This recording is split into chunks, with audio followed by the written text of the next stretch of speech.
La ciencia de datos en la compra de un automóvil. Pedro está a punto de cobrar su bono anual y está interesado en invertirlo comprando un automóvil. Hay una gran diversidad de opciones y muchas características para tomar en cuenta. Pedro se pregunta, ¿cuál es el proceso racional para poder hacer una buena compra? Otras preguntas que saltan a su mente.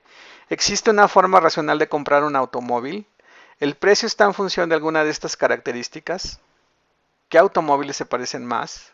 ¿Qué relación tienen con el consumo de combustible? Una primera idea que tuvo fue buscar información en Internet. Encontró una base de datos de automóviles en el sitio de UCI que se muestra en esta lámina.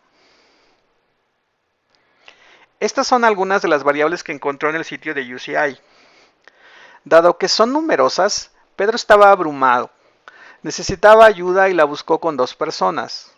Jair, que conocía mucho de autos, y Mario, su amigo, que es un científico de datos. En una primera conversación con Mario, le describió el proceso por el que analizarían el problema. Primero necesitaban descartar algunas variables que no proveían mucha información. Esto se haría de dos formas. Primero consultando con Jair, que conjuntamente con Pedro entenderían qué cuestiones son las más importantes para Pedro. La segunda es con el auxilio de la ciencia de datos. Con criterios matemáticos podrían validar, en un primer intento, cuáles variables dan más información y permiten expresar el problema de mejor forma. El proceso de la ciencia de datos buscará explicar las variables objetivo como una función de otras.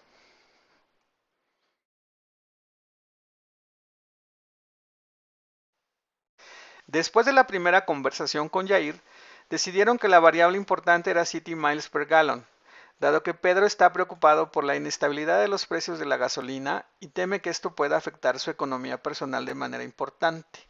Adicionalmente, Pedro cuenta con un presupuesto limitado. De manera análoga, decidieron remover otras variables que se listan en esta lámina.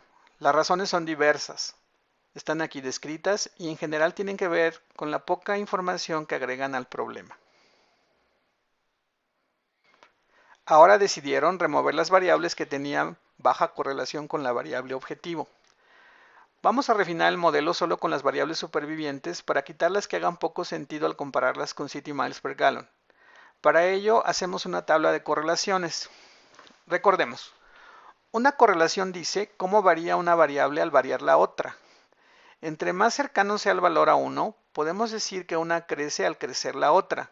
Si el signo es negativo, la relación es inversa. Notemos aquí que es normal que curve weight, length y width sean tan correlacionadas. Aquí guardamos únicamente las variables que tienen una correlación con City Miles per Gallon de más de 0.50 en valor absoluto.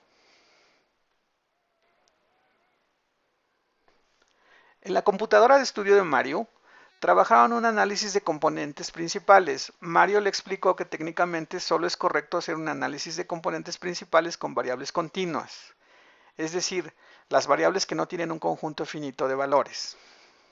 Recordemos, el objetivo del análisis de componentes principales es tener un conjunto reducido de nuevas variables por combinación lineal de las variables iniciales, bajo dos condiciones de construcción. La primera es que las nuevas variables deban separar al máximo los datos y que las nuevas variables no estén correlacionadas.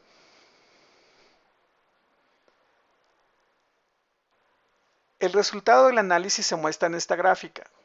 Como vemos, hay 6 variables que impactan a las primeras dos componentes principales, tanto en la dirección positiva como en la dirección negativa para el caso de la componente 2.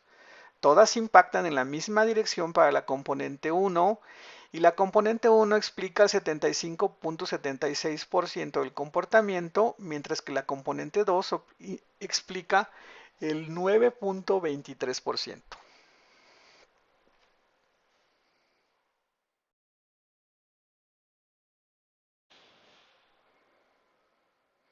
Por lo tanto, seleccionamos las dos primeras componentes principales. Juntas tienen una inercia del 85% y por lo tanto representan el 85% de la información de los datos. Falta analizar las variables categóricas. Para ello utilizaremos la técnica de Random Forest. Recordemos que los árboles de decisión construyen reglas con los datos que permiten agrupar agrupar las observaciones, de acuerdo al valor de las variables de interés. Un árbol de decisión es una construcción matemática que permite clasificar por tanto información. Un random forest, a su vez, es una construcción que de manera aleatoria selecciona variables y observaciones para generar un gran número de árboles con el objetivo de mejorar la clasificación. Los resultados de random forest se muestran en esta gráfica.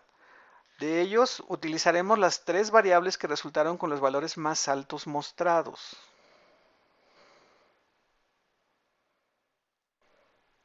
Para ello, hasta este punto del proceso tenemos tres variables categóricas seleccionadas y 6 variables continuas, como se muestra en la gráfica.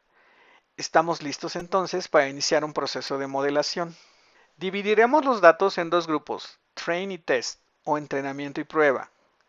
En train utilizaremos un análisis de componentes principales para variables continuas y consideraremos dos componentes principales solamente.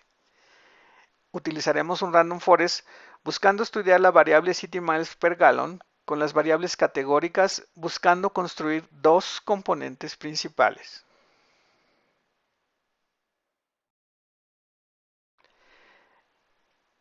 En el grupo de test utilizaremos las mismas componentes y además en el random forest buscaremos predecir el valor de y. Aquí mostramos los resultados. Podemos ver las diferencias entre la y observada y la predicha. Recordemos que y representa en este caso el consumo de galones de gasolina en la ciudad. Pongamos un poco de perspectiva. ¿En dónde estamos en este momento? ¿Cómo podemos ayudar a Pedro? Si Pedro quiere pagar un precio de entre $7,900 y $8,100, podemos proponerle la siguiente lista de automóviles. Recapitulemos sobre nuestro modelo. La lista propuesta corresponde a nuestros datos de prueba y el resto de los datos sirvió para entrenar el modelo. Le proponemos entonces la predicción para los siguientes coches. Como consejo final, con este rango de precios podemos decirle a Pedro que si quiere comprar el coche que menos consume, es más seguro para él elegir el modelo Subaru.